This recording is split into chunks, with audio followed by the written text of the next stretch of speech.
నీ పరిస్థితి ఏంది, నీ కొడుకు పరిస్థితి ఏంది, నీ పార్టీ పరిస్థితి ఏంది ఒకసారి రోజు ఆలోచన చేయండి. ఎక్కడికి పోయినా కంపు కొడతా ఉంది, ఎక్కడికి పోయినా అవినీతితో కూరుకుపోయింది ప్రభుత్వం. పైన కూర్చొని రాష్ట్రంలో ఉన్నటువంటి పెద్ద పెద్ద స్కీములన్నీ, వనరులన్నీ నువ్వు దోచుకుంటున్నావు. నీ ఆఫీస్లో 3rd ఫ్లోర్లో ఏం జరుగుతుందో ఒకసారి ఆలోచన చేసుకో. ఒకసారి నీ తెలుగుదేశం పార్టీ కార్యకర్తలను కూర్చొని పిలిచి అడుగు. నీ తెలుగుదేశం పార్టీ కార్యాలయంలో 3వ ఫ్లోర్లో ఏం జరుగుతుందో మీరందరూ కూడా ఆలోచన చేయవలసిందిగా కోరుకుంటున్నాను. ఒక పెద్ద పెద్ద సెటిల్మెంట్ ఉండే వాళ్ళు తప్పితే సామాన్య ప్రజలు అక్కడికి పోయే పరిస్థితి లేదు. పైన కూర్చొని నువ్వు దోచుకుంటాండావు, కింద కూర్చొని నీ యొక్క ఎమ్మెల్యేలో లేకుండా నీ లీడర్లో ఈ నియోజకవర్గ స్థాయిలో జిల్లా స్థాయిలో వాళ్ళు దోచుకుంటాడు. గ్రామ స్థాయికి పోతే కన్నా నీ గ్రామంలో ఉన్నటువంటి కార్యకర్తలు ఏది పడితే అది సామాన్య ప్రజల నుంచి దోచుకుంటాడు. ఒక క్యాస్కేడింగ్ ఎఫెక్ట్. ఈరోజు ఇంత అవినీతి జరుగుతోంది, కారణము నువ్వు నిరోధించలేకపోతున్నావంటే దీనికి ప్రధానమైనటువంటి కారణము నువ్వు నీ కుటుంబ సభ్యులు చేసేటువంటి అవినీతి అనేది గుర్తుపెట్టుకోండి.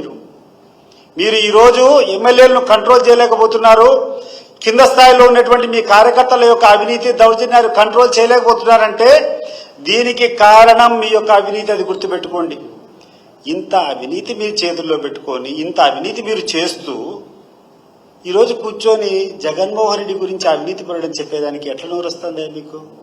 సిగ్గుండాల మాట్లాడేటప్పుడు. వినేవాడు ఉండాడు కదా అని చెప్పి నీ చేతిలో ఒక 4 ఛానల్స్, నీ దగ్గర ఒక 3-4 పేపర్లు ఉన్నాయని చెప్పి నీ దగ్గర ఉన్నటువంటి మంత్రులంతా పదే పదే మాట్లాడితే అబద్ధం ఏమైనా నిజమైపోతుందా? అసలు ఎన్ని రోజులు ఇట్లా చేస్తారు? ఎన్ని రోజులు ప్రజలను మభ్యపెట్టాలని ప్రయత్నం చేస్తారు? నువ్వు మభ్యపెట్టాలని ప్రయత్నం చేస్తే, నువ్వు అబద్ధాలు చెప్పి లేనిపోని నిందలు వేయాలని చెప్పి ప్రయత్నం చేస్తే జరిగేటువంటి ఎఫెక్టే ఈరోజు జగన్మోహన్ రెడ్డి ఎక్కడికి పోతే అక్కడికి లక్షల మంది తరలిస్తున్నారంటే కారణం నువ్వు చెప్పే అబద్ధాలను తిప్పికొట్టేదానికోసం జగన్మోహన్ రెడ్డికి మద్దతుగా ఈరోజు జనం వస్తున్నారు. అది గుర్తుపెట్టుకో. ఈరోజు నిన్న చూసిన పేపర్లో చూస్తే ఈ యొక్క గోదావరి నది నుంచి బనకచెర్లకు లింకప్ ప్రాజెక్ట్ చేస్తామని చెప్తున్నాం. ఎస్, డెఫినెట్గా మేమందరం కూడా మద్దతు ఇస్తాం. రాయలసీమ వెనుకబడినటువంటి ప్రాంతము, ఎక్కడి నుంచి ఎక్కడికైనా కూడా వృధా అయ్యేటువంటి నీళ్లు తీసుకొని వచ్చి ఎక్కడైతే కరువు బారినటువంటి ప్రాంతం ఉందో ఆ ప్రాంతానికి నీళ్లు తెస్తామంటే మేమందరం కూడా సమర్థిస్తాం. కానీ చంద్రబాబు నాయుడు గారు ఒక విషయాన్ని గుర్తుపెట్టుకోండి. మీరు ముఖ్యమంత్రి అయ్యి 2024 నుంచి ఇప్పటికీ 1 సంవత్సరం 15 రోజులు అవుతా ఉంది. 1 సంవత్సరం 15 రోజులు అవుతుంది. ఈ 1 సంవత్సరం 15 రోజుల నుంచి రాయలసీమలో జరుగుతున్నటువంటి ప్రాజెక్టులకు కనీసం ఒక పిడికెడు మట్టి తీసినటువంటి దఖాలా ఎక్కడైనా కనపడతా ఉందా? మీరు సమాధానం చెప్పండి. నువ్వు రాయలసీమ మీద ప్రేమ చెప్తున్నావు, రాయలసీమలో ఉన్నటువంటి ప్రాజెక్టులు కావాలి కాబట్టి అక్కడ నుంచి గోదావరి నుంచి బనకచెర్లకు నీళ్లు తీసుకొని వచ్చి మాట్లాడుతున్నావు. నిజంగా నీకు ప్రేమ ఉంటే ఈరోజు జరుగుతున్నటువంటి ప్రాజెక్టులు జిఎన్ఎస్ఎస్ నుంచి హెచ్ఎన్ఎస్ఎస్ కు లింకప్ ప్రాజెక్టు దాదాపు 1500 కోట్లు ఖర్చు ఆల్రెడీ పెట్టారు. ఇంకొక 1000 కోట్లు ఖర్చు పెడితే ఆ పనులు పూర్తయితే ఆ ప్రాంతం అంతా కూడా సస్యశ్యామలం అవుతుంది. గాలేరు నగరి సుజల స్రవంతి మెయిన్ ప్రాజెక్ట్ కడప దగ్గర నుంచి ఇప్పుడు కమలాపురం దగ్గర నుంచి అవతల తిరుపతి వరకు పోవాలా. ఆ పనులన్నీ కూడా ఆగిపోయినాయి. నువ్వు అధికారం వచ్చినప్పటి నుంచి నిలబడిపోయినాయి. ఎందుకు ఆగిపోయినాయి? వాడికి నిధులు ఇచ్చేదానికి నీ దగ్గర డబ్బులు లేవా? 1000 కోట్లు 1500 కోట్లు డబ్బులు ఇస్తే పనులు పూర్తయి కొన్ని లక్షల ఎకరాలకు ఈరోజు ఇరిగేషన్ వసతి కల్పించేటువంటి పరిస్థితి ఉంటే ఇది వదిలిపెట్టి ఏదో 40,000 కోట్ల ప్రాజెక్టులు 50,000 కోట్ల ప్రాజెక్టులు కావాలని చెప్పి దానికోసం ప్రయత్నం చేయాలని చెప్పి మొదలు పెడతా ఉంటే నీ యొక్క ఆశయం ఏంది, నీ ఆలోచన ఏంది ప్రజలందరూ కూడా గమనిస్తున్నారు. నీ ఆలోచన ఏది? Already on going works funds ఇస్తే నీకు వచ్చేటువంటి లాభం ఏమీ లేదు. ఈ బనకచెర్ల ప్రాజెక్ట్ పెట్టుకొని ఒక 40,000 50,000 పెట్టుకొని ఒక టెండర్ పిలుస్తావు. ఆ టెండర్ పిలిచి ఆ టెండర్ ఇచ్చిన ఎవడికి అప్పచెప్తావు, వాళ్ళ దగ్గర నుంచి కిక్ బ్యాక్స్ తీసుకునేదానికి నీ ప్రయత్నాలు. ఇది అర్థం కాలేదనుకుంటున్నావా? మేము వ్యతిరేకం కాదు. రాయలసీమకు కానీ లేకుంటే ఏ ప్రాంతానికి కానీ నువ్వు ఒక కొత్త ఇరిగేషన్ ప్రాజెక్ట్ తెస్తామంటే మేము వ్యతిరేకం కానే కాదు.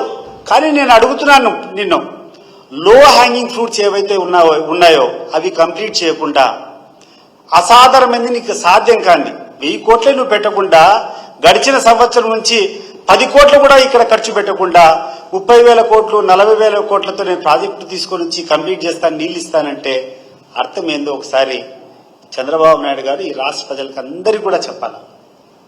అసలు నువ్వు బనకచెర్ల గురించి మాట్లాడే ముందు రాయలసీమలో ఉన్నటువంటి పెండింగ్ ప్రాజెక్టులు గడిచిన సంవత్సరం నుంచి ఎందుకు ఆగిపోయి ఉన్నాయి? చంద్రబాబు నాయుడు గారు ఎందుకు రివ్యూ చేయలేదు? ఎందుకు ఈ ప్రాజెక్టులు నిలబెట్టున్నావు? సమాధానం చెప్పాల్సినటువంటి పరిస్థితి ఉంది. ఇవన్నీ వదిలిపెట్టి ప్రతిరోజు ప్రతినిత్యం కమిషన్లు కావాలా, డబ్బులు దోచుకోవాలా, అన్ని రంగాల్లో ఈ వ్యవస్థ ఆ వ్యవస్థ అనేది కాదు. ఎక్కడ పడితే అక్కడ విచ్చలవిడిగా దోపిడీ, ఆఖరికి ఉద్యోగస్తులకు ఇచ్చేటువంటి పోస్టింగ్ల దగ్గర కూడా.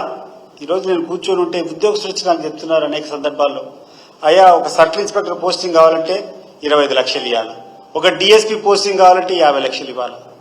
ఏం చేస్తారు వాళ్ళు? నీకు నీ యొక్క అనుచరులకు 25 లక్షలు 50 లక్షలు డబ్బులు ఇచ్చిన తర్వాత వాళ్ళు ఏ రకంగా ప్రవర్తిస్తారో ఒకసారి ఆలోచన చేయండి. చంద్రబాబు నాయుడు గారు నీకు తొత్తులుగా మారి ఒకవైపు నీకు సహకరిస్తూ నీ మనుషులు దోపిడీ చేసుకునే దానికి ఒకవైపు వాళ్ళ దోపిడీ వాళ్ళు చేసుకుంటారు. అదే కదా ఈరోజు జరిగేది.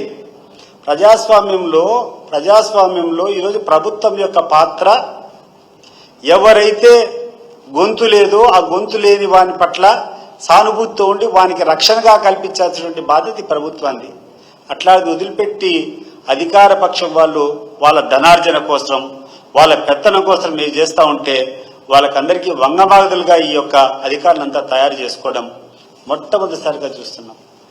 కింద నుంచి పై వరకు ఎక్కడ చూసినా అవినీతే. నేను అడుగుతున్నా, ఇటీవల కాలంలో చంద్రబాబు నాయుడు గారు ముఖ్యమంత్రి అయినప్పటి నుంచి, ఈ కూటమి ప్రభుత్వం వచ్చినప్పటి నుంచి పిలిచినటువంటి టెండర్లంతా, ఏవైతే టెండర్లు పిలిచారో ఆ టెండర్లన్నింటినీ ఒకసారి సమీక్షించండి. నేను ధైర్యంగా చెప్తున్నా, 20% తక్కువకు నువ్వు పిలిచినటువంటి పనులన్నీ నేను చేసేదానికి సిద్ధంగా ఉన్నాం, నేను చేపిస్తాం. ఇస్తారా? మాకు అప్పచెప్తారా? 20% మీరు పిలిచిన టెండర్లో అంతా కూడా ఆదాయం వచ్చేదానికి అవకాశం ఉంది. ఎందుకంటే మీరు చేసింది మీకు కావాల్సినటువంటి మనుషులకు విపరీతమైనటువంటి రేట్లు పెంచి ఈరోజు ఆ కాంట్రాక్టులన్నీ ఇచ్చారు. అవినీతి కోసం టెండర్లు పిలుస్తున్నారు. ఎక్కడన్నా పారదర్శకత ఉందా? ఈ యొక్క టెండర్ల విధానంలో కానీ ప్రభుత్వ పనులు చేసే విధానంలో ఎక్కడన్నా పారదర్శకత ఉందా? చంద్రబాబు నాయుడు గారు ఆలోచన చేయండి. మరి ఈరోజు ఇంత అవినీతితో కూరుకొని టాప్ టు బాటం ముఖ్యమంత్రి కార్యాలయం నుంచి కింద ఉన్నటువంటి సామాన్య తెలుగుదేశం పార్టీ కార్యకర్త వరకు దోపిడీనే అజెండాగా, ధనార్జనే అజెండాగా పెట్టుకొని దోపిడీ చేసుకుంటూ ఆ యొక్క అవినీతి ఆరోపణలు జగన్మోహన్ రెడ్డి మీద, వైఎస్ఆర్ కాంగ్రెస్ పార్టీ మీద రుద్దడం ఇది సమంజసమా? ఒకసారి ఆలోచన చేయండి. హత్యా రాజకీయాల గురించి మాట్లాడుతున్నాం. ఎవరండి హత్యా రాజకీయాలు చేసేది? అనంతపురం జిల్లాలో హత్యా రాజకీయాలు ఎవరు మొదలు పెట్టారండి? అనంతపురంలో ఎన్నో హత్యలకు కారకులు ఎవరండి? ఇవన్నీ మీ ప్రభుత్వాల సమయంలో వేసేటువంటి బీజాలు పెద్దగా అవుతున్నాయి. ఇప్పటికన్నా మీరు బుద్ధి తెచ్చుకోండి. ఇటువంటి పద్ధతులు మంచివి కాదని చెప్పి ఆపాల్సింది పోయి, ఇటువంటి కార్యక్రమాలు మనం చేస్తే ఇంకా భవిష్యత్తులో పెద్ద అవుతాయని పోయి ఆలోచన చేయాల్సింది పోయి ఇంకా దాన్ని పెంచుకుంటూ పోతూనే ఉన్నాం. మీ యొక్క అవినీతికి ఒక చిన్న ఉదాహరణ, ఈడ కృష్ణా జిల్లాలో వరదలు వస్తే కొవ్వొత్తులు అగ్గిపెట్టెలు కొనేదానికి 30 కోట్ల రూపాయల, కొవ్వొత్తులకు లేకుండా ఉంటే అగ్గిపెట్టెలకు 30 కోట్ల రూపాయలు ఖర్చు పెట్టామని చెప్పేటువంటి దౌర్భాగ్యమైనటువంటి పరిస్థితి. ఈరోజు చిన్న చిన్న కార్యక్రమాలు కూడా బిల్లులకు డబ్బులు ఇచ్చేటువంటి పరిస్థితి లేదని చెప్తావు. జీతాలు పెంచేదానికి డబ్బులు లేవంటావు. ఏ కార్యక్రమం జరిగినా మీ సప్లైస్ డబ్బులు ఇచ్చేటువంటి పరిస్థితి లేదని చెప్పినావు. కానీ ఈరోజు నరేంద్ర మోడీ గారిని మెప్పించడం కోసం ఈ యొక్క రాష్ట్రం ఖజానాకు 300 కోట్లు ఖర్చు పెట్టి యోగా దినం చెప్పుకోవాల్సిన అవసరం ఉందా? ఒక చిన్న కార్యక్రమం, దాంట్లో దాని ముఖ్య ఉద్దేశము నరేంద్ర మోడీ గారిని పిలుచుకోవాలా, నరేంద్ర మోడీ గారిని మెప్పించాలా. దీన్ని తప్పితే ఏమన్నా ఈ రాష్ట్రానికి మేలు జరుగుతుందా? ఈ 300 కోట్లు ఖర్చు పెట్టడం వల్ల 300 కోట్లు ఖర్చు పెట్టావు దేనికోసం? ఒకసారి ఆలోచన చేయి. ఇటువంటి పనికిరాని పనులన్నీ చేసుకుంటూ మళ్ళా దానికి జగన్మోహన్ రెడ్డి ఎక్కడికి పోతే అక్కడ విపరీతంగా జనం వస్తూ ఉంటారు. మీకు అది అర్థం కాల. దీన్ని ఎట్లా కంట్రోల్ చేయాలంటే ఆయన మీటింగ్లకు అనుమతి ఇవ్వకూడదు, ఏదో ఒక కారణం చెప్పి అనుమతి ఇవ్వకూడదు అని చెప్తున్నాం. నిన్న జరిగినటువంటి యాక్సిడెంట్ ఒకవేళ Z+ కేటగిరీ జగన్మోహన్ రెడ్డి గారికి ఉంది. జగన్మోహన్ రెడ్డి కారు ముందర ఒక పైలట్ ఉండాలా, జగన్మోహన్ రెడ్డి కారు చుట్టూ ఒక రో పార్టీ ఉండాలా. అవి ఉంటే ఇది జరిగేదానికి అవకాశం ఉందా? మీరు చెప్పినటువంటి అవకాశం ఉందా? తప్పు ఎవరిది నేను అడుగుతున్నా. ఎక్కడైనా మీ ఆ క్లిప్పింగ్స్ అంతా కూడా 6-7 గంటల జగన్మోహన్ రెడ్డి గారి పర్యటన జరుగుతూ ఉంది. ఆ క్లిప్పింగ్స్ అన్ని తీసుకోండి. మీ పోలీస్ అనేవాడు ఎక్కడైనా కనపడుతున్నాడా? మీది బాధ్యత కదా. ఒక Z+ కేటగిరీ ఉన్నటువంటి వ్యక్తి ప్రోగ్రామ్ ఇచ్చిన తర్వాత మీరు బందోబస్తు చేయాలా, అక్కడ ఉన్నటువంటి క్రౌడ్ ఎక్కువ వస్తుందని తెలిసినప్పుడు దానికి సరైనటువంటి బందోబస్తు కల్పించాల్సిన అవసరం మీ మీద ఉందా లేదా? బాధ్యత మీది, తప్పిదం మీది. మీరు చేయాల్సినటువంటి ప్రొటెక్షన్ మీరు చేయాలా, మీరు ఇవ్వాల్సినటువంటి పోలీస్ బందోబస్తు అక్కడ పెట్టాలా, మాత్రం కూడా అక్కడ పోలీసులు పెట్టాలా. ఈరోజు కార్యక్రమం జరిగితే బురద మాత్రం చల్లేదానికి రెడీ. అయినా ఒక చిన్న యాక్సిడెంట్ జరిగితే, యాక్సిడెంట్లో కూడా పరమార్థాలు. ఒక యాక్సిడెంట్ జరిగితే ఎవరికి ఉద్దేశం? ఆ వీడియో క్లిప్పింగ్ చూస్తే అందరికీ అర్థమవుతా ఉంది. ఆడ బానెట్ మీద నిలబడుకొని ఎగురుతూ ఉండరు, డాన్స్ చేస్తూ ఉండరు, జనం ఎక్కడ చూసినా వచ్చి మీద పడతారు. దాన్ని కంట్రోల్ చేయాల్సినటువంటి బాధ్యత ఎవరిది? జగన్మోహన్ రెడ్డి గారికి ఆ సందర్భంగా ఏదైనా ఇబ్బంది జరిగిందంటే ఎవరిది బాధ్యత? నీ పోలీస్ వ్యవస్థ ఏమైపోయింది? నీ పోలీసుకు ఇన్ఫర్మేషన్ ఇచ్చిన తర్వాత, నీ పోలీసుకు పలానా సందర్భంగా జగన్మోహన్ రెడ్డి వస్తున్నారని చెప్పిన తర్వాత ఆయనకు భద్రత కల్పించాల్సినటువంటి అవసరము, బందోబస్తు ఏర్పాటు చేయాల్సినటువంటి అవసరం మీకు లేదా? ఈ పోలీసులకు లేదా అని చెప్పి నేను అడుగుతున్నాను. కాబట్టి చౌకబారు రాజకీయాలు మానుకోవాలని చెప్పి హితవు చెప్పుకుంటూ